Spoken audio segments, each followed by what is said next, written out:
Avec Jean-Philippe Crasso, Simon Adingra, Bayo Vakoun, le sélectionneur national Faye MS a-t-il trouvé son trio d'attaque? Les amis, on regarde cette vidéo attentivement jusqu'à la fin, on la partage, on la like et on donne notre point de vue en commentaire. Adingra, Crasso et Bayo Vakoun, la question qu'on se pose, Faye a-t-il trouvé enfin son trio en attaque?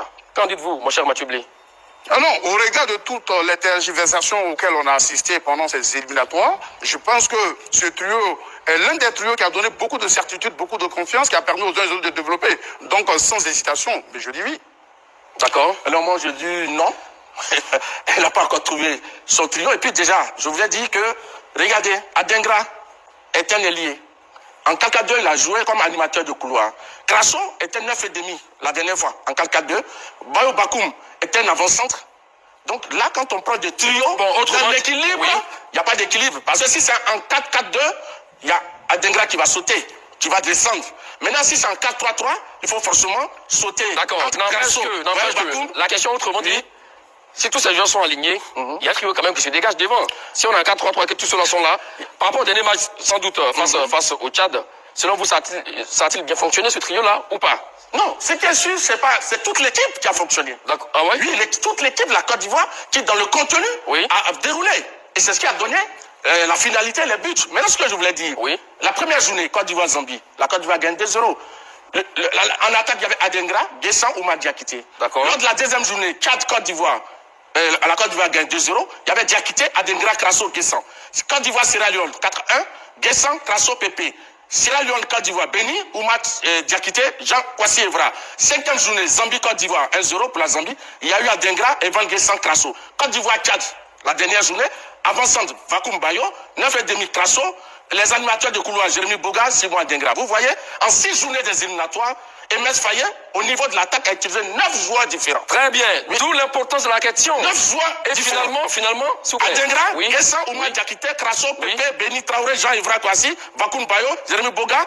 Très bien. Et 3 trios différents.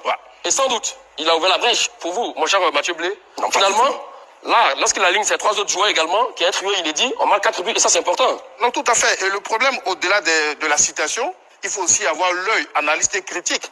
Et moi, personnellement, de toutes les sélections que le coach Faye nous a servi pendant ces éliminatoires, la sélection qui m'a le plus satisfait, c'est cette dernière sélection, en tenant compte du monde qu'il avait sous ses mains. Et pourquoi je me réjouis de la prestation de ce trio? Il y avait de la complémentarité. D'accord. Ce trio parlait le même langage technique. Il y avait de la complémentarité, comme je l'ai dit. Et Jean-Philippe Crasso, vous êtes témoin. Je ne cesse de réclamer ça ici, qu'il est beaucoup plus à l'aise quand il est comme un attaquant en soutien.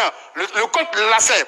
Et derrière Vakoun, Jean-Philippe a délivré des passes. Le coach vous a écouté là-dessus, d'accord? Je ne sais pas si c'est moi qui l'ai écouté, mais je me réjouis de ce qu'il soit revenu à ce positionnement. On a vu les passes que Jean-Philippe a claquées du gauche. On a vu tous ses déplacements. On a vu la coordination technique. C'est de ce point de vue que je me satisfais et je dis que c'est un très bon trio. Mais à côté de ça, il y a eu des buts, il y a eu des actions.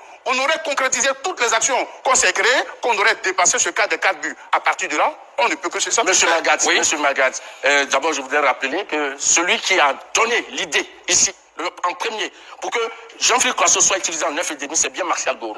Et ça, la guerre des idées. Non, il faut rétablir la vérité.